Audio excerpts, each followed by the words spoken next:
I ain't gonna lie. I read my first real like comic series for the first time ever, and I think honestly it's like one of the best like versions of media I've ever consumed. It's called Moon Knight, and it was written in 2016. I forgot who the author was.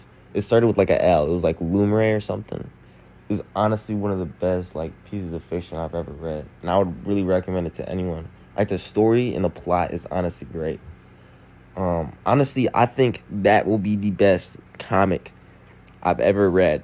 You know, as a person who's like only ever read like I've only read manga, right? You know, I've never actually read a comic honestly before I read that, and I just was like, I don't even know how I even decided to watch it. You know, I mean, read it. I just decided I was gonna read it.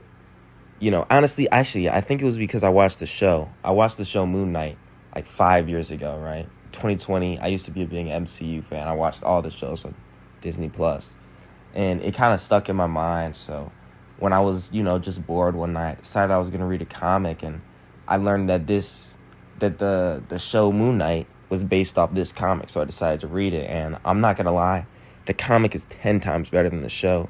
Extremely deep, has some varied topics. I'd recommend anyone who's just like, you don't even need to read comics to read it. It's pretty confusing at first. Like at first I didn't understand what was going on. I was like so confused because there's so much stuff going on, but eventually it all makes sense, and when it does make sense, it's kind of beautiful.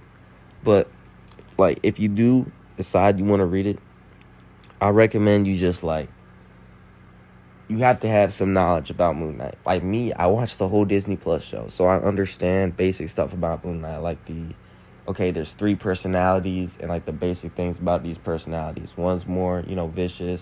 One's a like kind of like detective type. One's this like, you need to just know these basic things about Moon Knight. If you don't know this, it's gonna be even more confusing, because the story, even as a person who did understand that, who watched the whole TV show, I was so confused. I didn't know what was going on at first. It doesn't make sense. There's all these different art styles. He's in space for a little bit. Like, what? You know what I'm saying? Like, it doesn't make sense. But then once you get to that page where, like, okay, it starts making sense, now you're like, okay, this is great. Honestly, bro. I wish I could find another comic like it. I, like, searched on, like, I searched on the internet after if you watch something, like, you're really like, damn, that was that good. You start going on the internet and try to find stuff like it, but honestly, I haven't been able to find any comic like that. I tried reading this one called like I forgot. It was a DC comic one about this dude, this superhero who was trying to like off himself, but it wasn't good. I'm not gonna lie, I just wasn't messing with it. He was like the son of Darkseid. Shit just didn't really make sense to me. I'm not gonna lie. If I remember the name of the other one I watched, I'll like put it in the description. But yeah, it was honestly like some of the best stuff. I watched it, and it made me want to get more into comics. So yeah, that's just all my thoughts.